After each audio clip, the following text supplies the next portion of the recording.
Suportado ni senatorial candidate Pastor Apollo C. Quiboloy na ibalik ang parusang kamatayan para sa mga opisyal ng pamahalaan na mapapatunayang sangkot sa korupsyon. Para kay Pastor Quiboloy, dapat ibaba sa 1,000 piso ang siling ng plunder. Naniniwala ang buting pastor na magiging epektibong paraan ito upang maayos ang Pilipinas. Si Almar Forzuelo magbabalita.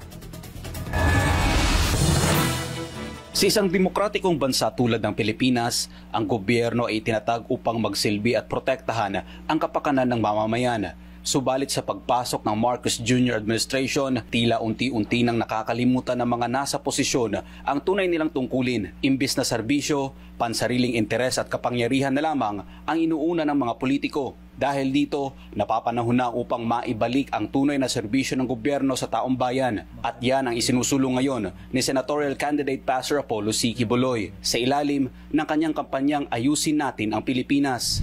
Ako ay magtatrabaho lang at tutulong para mabigyang solusyon ang ating mga kinakaharap na problema. Hindi maikakaila, sabay-sabay ang kinakaharap na problema ng bansa, laganap na kriminalidad, walang humpay na pagtaas ng presyo ng bilihin at higit sa lahat ang talamak na korupsyon sa loob mismo ng pamahalaan. Sa paglala ng sitwasyon, tila bingi at bulag naman ang ilang nasa kapangyarihan.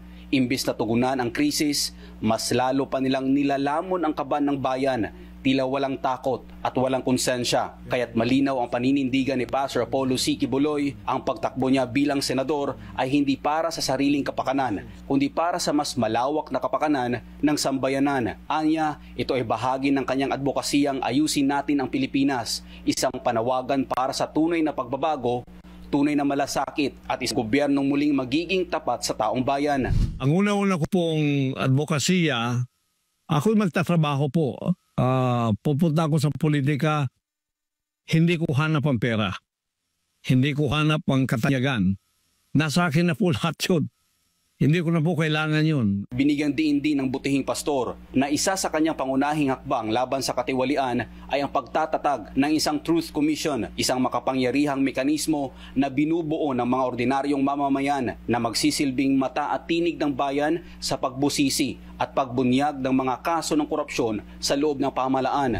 So, yung aking pong paggobyerno ay ang tinatawag na laban sa korupsyon. Yung governance and anti-corruption. Gagawin ko ang isang pagtatatag ng isang Truth Commission. Binubuo ito ng mga ordinaryong mamamayan upang imbestigahan ang mga kaso ng korupsyon sa loob ng ahensya ng gobyerno. At upang magkaroon ng takot ang mga kawatan sa gobyerno, isa si Pastor Quiboloy sa mga sumusuporta sa pagbabalik ng parusang kamatayan para sa mga mapapatunayang nagnakaw ng pera ng bayan. Susuportahan ang pananaw na ito ng isang advokasya pa rin na may parusang kamatayan o death penalty sa mga korap na politiko na napatunayang may sala sa malawakang pagkubkub o sa pagwawaldas o pandarambong ng pera ng mga Pilipino. Kaugnay nito, itutulad din ni Pastor Quiboloy ang pagpapababa ng siling ng plunder mula 50 milyong piso patungong 1,000 piso.